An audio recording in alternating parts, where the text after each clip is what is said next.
వీళ్ళు అలాగే ఉంటారు, వాళ్ళందరికీ ఏం చెప్పేసి వాళ్ళ మీద పదే పదే విషయం పెట్టే ప్రయత్నం ఎందుకు జరుగుతుంది? ఒక పాజిటివ్ వాతావరణాన్ని ఎందుకు పాఠశాల కానివ్వండి, లేకపోతే కుటుంబంలో ఆరోగ్యం బాగా ఎందుకు క్రియేట్ చేయలేకపోతున్నారు? దీనికి గల కారణాలు ఏంటి? మీకు ముఖ్యంగా మొదటిగా నేను చెప్పేది ఏంటంటే, క్రైస్తవులు కానీ హిందువులు కానీ ఒకరి భావజాలను చెడగొట్టే పరిస్థితులు ఒకరిపైన ఒకరు బుర్ర చదువుకోరు. అయితే జరుపుకుంటున్నారు కదా, క్రైస్తవుల్లో కానీ హిందువులలో కానీ పని బాట లేని పోరంబోకులు సోషల్ మీడియాలో కూర్చొని రెండు మతాలను రెచ్చగొట్టి వాళ్ళ డబ్బులు సంపాదించుకోనికి, వాళ్ళ కుటుంబాలు నడిపించుకోనికి చేస్తున్న పరిచర్యలో ఇది జరిగింది. అవును, అంటే హిందువులలో చాలా మంది మహా పండితులు ఉన్నారు. పండితులు ఎవరు క్రైస్తవుల మీద దాడి చేయమని చెప్పారు, ఒక మతం మీద కానీ కులం మీద దాడి చేయమని చెప్పారు. మా ఇంటి పక్కన హిందువులు ఉండరు, మా బంధువులు హిందువులు ఉండరు, మాకు తెలిసిన స్నేహితులు హిందువులు ఉండరు. వాళ్ళు దాడి చేయాలి. పని బాట లేని పోరంబోకులు ఇంట్లో కూర్చొని సోషల్ మీడియాలో కూర్చొని పని లేక ఇలాంటి అని సృష్టిస్తూ ఉంటారు. వాళ్ళ కౌంటర్ చేయాలి కాబట్టి మా వాళ్ళు కొంతమంది కౌంటర్ ఇస్తారు. అట్లాంటి మా వాళ్ళు కూడా కొంతమంది పని బాట లేకుండా సోషల్ మీడియాలో కూర్చొని దాన్ని నడిపించుకుంటూ డబ్బులు పంపించుకుంటూ ఉంటారు. అసలు ప్రభుత్వాలు ఇలాంటి వాటిని ఖండించాలి. అసలు సోషల్ మీడియాని మతాలపైన కులాలపైన చెప్పుకోకుండా, అలాంటి ప్రచారాలు చేయకుండా ప్రభుత్వాలు కఠినమైన శిక్షలు వేయాలి, వాళ్ళపైన కఠినంగా చేయాలి. సోషల్ మీడియా యూట్యూబ్ ఛానల్ కూర్చొని గొర్రెలు అంటే ఒక ట్యాగ్ లైన్ చేసి ఆ గొర్రె ఈ గొర్రె నెల్లూరు గొర్రె విజయవాడ కొంత సాదృశ్యంగా కూడా చూపిస్తూ ప్రతి వాడు ఫోన్ చేయడం, ఆ ఫోన్ చేసిన వాడి కాంటాక్ట్ కూడా ఆయన కొంత ఇది చేశాడు. అంటే ఎందుకు తన సనాతన ధర్మం తన గొప్పతనాన్ని, తన హిందూ దేశం గొప్పతనాన్ని సాధించాలి కూడా కేవలం క్రిస్టియానిటీ అంటే క్రిస్టియానిటీలో దీనికి కారణాలు ఏంటి? ఆయన వెనక నుండి ఎంకరేజ్ చేస్తున్నారు ఇలాంటి వ్యక్తులు.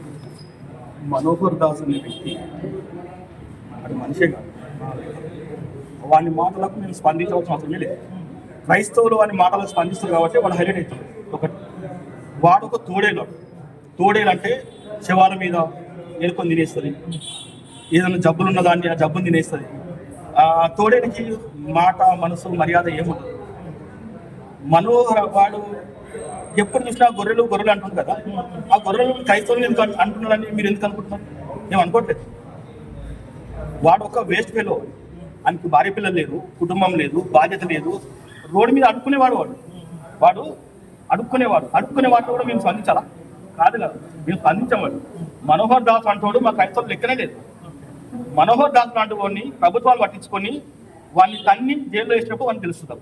ఎందుకంటే వాడి మీద మేము చర్యలు తీసుకునే తొందరలో వాడు ఎవడో కాషాయం వేసుకున్నంత మాత్రం హిందువు కాదు, బైబిల్ పట్టుకున్న మాత్రం క్రైస్తవుడు కాదు. నిజమైన కాషాయం తీసుకున్నాడు మతాలపైన కులాలపైన దాడి చేయడు. నిజంగా బైబిల్ పట్టుకున్నాడు వేణుని విమర్శించాడు, వేరుతో దాడులు చేయడు. ఇది మా సిద్ధాంతం. భారతదేశంలో మేము పన్ను కడుతున్నాము, భారతదేశంలో ప్రభుత్వాలను గౌరవిస్తున్నాము, ప్రభుత్వాలకు జవాబుదారీగా ఉన్నప్పుడు మేము ఓటేస్తున్నాము. మాకు అన్ని విధాలుగా దేశంలో హక్కు ఉంది. దేశంలో ఇప్పటి వరకు స్వతంత్రం వచ్చి దాదాపు 75 సంవత్సరాలు అయిపోయింది. అయినా కానీ క్రైస్తవుల పైన బతుకుతున్నాం. ఇంతమంది క్రైస్తవులు ఉన్నాం, కోట్లలో ఉన్నాం, 30% జనాభా మేమే ఉన్నాం. మేము ఎప్పుడు ఇటువంటి చెప్పుకోలేదే. ఆత్రాలు ఒక రాధా మనోసర్ అనే బుచ్చగాడి కోసం నేను మాట్లాడవస్తే వాని స్థాయి నేను మించిన అయితే వాని కోసం మాట్లాడే స్థాయి వానికి లేదు. వాడు బుచ్చగాడండి, వానికి మాట్లాడడం లిమిట్.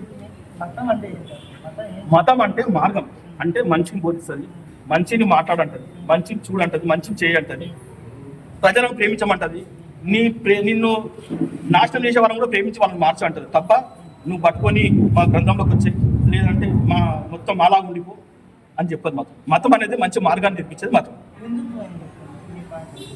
హిందుత్వం ఏం చెప్తుంది అనేది నేను ఇంతవరకు నేను తెలుసుకోలేదండి. తెలుసుకుంటే మీకు చెప్తాం ఖచ్చితంగా. హిందుత్వంలో ఎందుకంటే మేము చూడలేదు, మేము చేయలేదు. మా తాతలు మా నాన్నలు మేము పుట్టినప్పుడు ఇంట్లో ఉన్నాం కాబట్టి దీనికోసం అడగని చెప్తాను. హిందుత్వం ఏం చెప్పినా కానీ ఏ మతమైనా ఏ కులమైనా శాంతిగా ఉండమని, నిజాయితీ బతకమని చెప్తారు తప్ప అన్యాయం లేమని, దాడులు లేమని చెప్పరు, ఒకరిని విమర్శించమని చెప్పరు.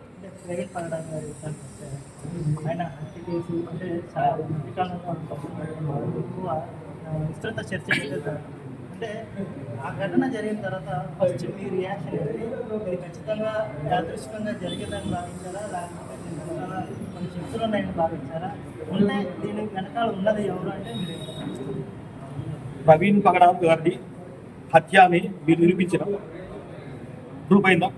అవలేదు కదా. మరి హత్యని ఎలా చెప్తున్నారు? అది హత్య యాక్సిడెంట్ అనేది ఇంకా పోలీసు వారి రిపోర్ట్ వచ్చిన తర్వాత, పోలీసు వారి రిపోర్ట్ వచ్చిన తర్వాత దాని మాట్లాడవచ్చు. ఇది హత్య లేదంటే యాక్సిడెంట్ అనేది మేము కానీ మీరు కానీ డిసైడ్ చేయక లేదు. వాటికి హత్య అని చెప్పి క్రిస్టియన్ సంఘాలన్నీ కూడా ఏకరువు పెడుతున్నారు. అయితే అలాంటి క్రైస్తవ సంఘాలు ఏవైతే ఉన్నాయో ఆ హత్యని తేలినప్పుడు వాళ్ళు పోలీసు వారికి వెళ్ళి జడ్జిమెంట్ అవి ఏమేమి ఉన్నాయో సీసీ ఫుటేజ్లు కానీ ప్రూఫ్లు కానీ చేస్తే వాళ్ళు చర్యలు తీసుకుంటారు. దాన్ని బట్టి మేము ముందుకెళ్తాం. దీని వెనకాల ఎవరు ప్రమేయం ఉంది, ఎవరున్నారు అనేది డిసైడ్ మేము చేయమండి. మేము చూడలేదు. పోలీసు వారికి అంత చిక్కడం లేదు, డాక్టర్లకి అంత చిక్కట్లేదు. మేము ఎలా చెప్పగలుగుతాం దీని వెనక ఎవరున్నారండి? కొంతమంది సోషల్ మీడియాలో టైం పాస్ చేసుకొని వాళ్ళ వ్యూవర్స్ పెంచుకొని వాళ్ళ పేరు పెంచుకొని వాళ్ళ ఆర్బిషన్లు పెంచుకోవడానికి ఇష్టం వచ్చినట్టు నోటికి వచ్చినట్టు మాట్లాడుతున్నారు. ఇది మంచి పద్ధతి కాదు. సోషల్ మీడియాలో అయినా ఏదైనా సరే జనాలకు జవాబుదారీగా ఉండాలి. మనము క్రైస్తవులకు జవాబుదారీగా ఉండాలి.